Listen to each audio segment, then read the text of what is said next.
This video is to help you understand how to prepare a hydrochloric acid gas sample for FTIR analysis. First, you will need to assemble the gas cell. When handling the cell and its components, always wear clean, dry gloves. Avoid touching the potassium windows with bare hands, and never expose them to water as they are made of salt and will degrade if they come into contact with moisture. Handle them by the sides when possible. The required components include 1 Pyrex cell body, 2 potassium bromide windows, 2 blue end caps, 4 O-rings, and 2 septa. In addition, you will need pH paper, concentrated hydrochloric acid, and wipes. Begin by placing a small piece of pH paper into one of the inlets of the cell. You may fold the pH paper so that it fits easily inside the inlet. Once the paper is in place, cap the inlet with a septum. The septum does not need to make a tight seal, it simply needs to plug the opening securely. Next, prepare the end caps. Place 1 O-ring into the groove inside each end cap. Use your thumb to press the O-ring down into the groove, making sure it is seated evenly.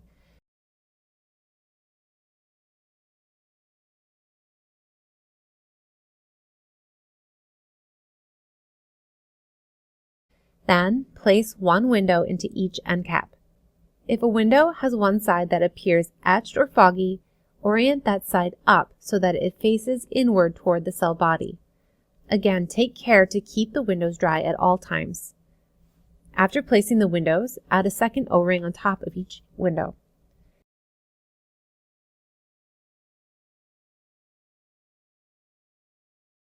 Once the O-rings and windows are in place, gently screw the end caps onto the cell body. Do not over-tighten the end caps. The potassium bromide windows are fragile, and excessive force can crack or crush them. Tighten only until you feel slight resistance. Once the cell is assembled, seal it and collect a background spectrum using the FTIR instrument. After collecting the background spectrum, you are ready to introduce hydrochloric acid into the cell. Use caution when handling the acid. Using a glass pipette, carefully add 1 drop of hydrochloric acid through the inlet.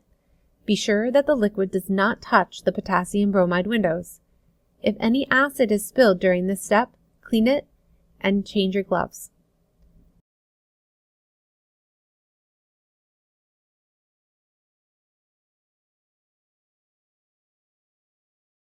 After adding the acid, wipe the outside of the inlet to ensure no acid residue remains, and then cap the inlet with a septum.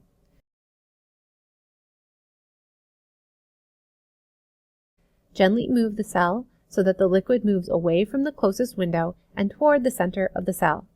Slowly rotate it so that the liquid will spread around the inner circumference, increasing the surface area and promoting evaporation. The cell is ready when the pH paper indicates the presence of acid. Once this occurs, you may proceed with collecting the IR spectrum of gaseous hydrochloric acid. After the spectrum has been collected, disassemble the cell carefully. As you do this, make sure the acid does not come into contact with the windows. Remove at least 1 septum before unscrewing the end caps. Once the end caps are removed, set them aside carefully and continue to keep the potassium bromide windows away from water. Using a clean glass pipette, remove the pH paper from the inlet. Dispose of all acid-contaminated waste in the appropriate container. Change your gloves before touching the potassium bromide windows and transferring them to their storage location inside a desiccator. Then, all other components of the cell should be flushed thoroughly with water and dried with a towel.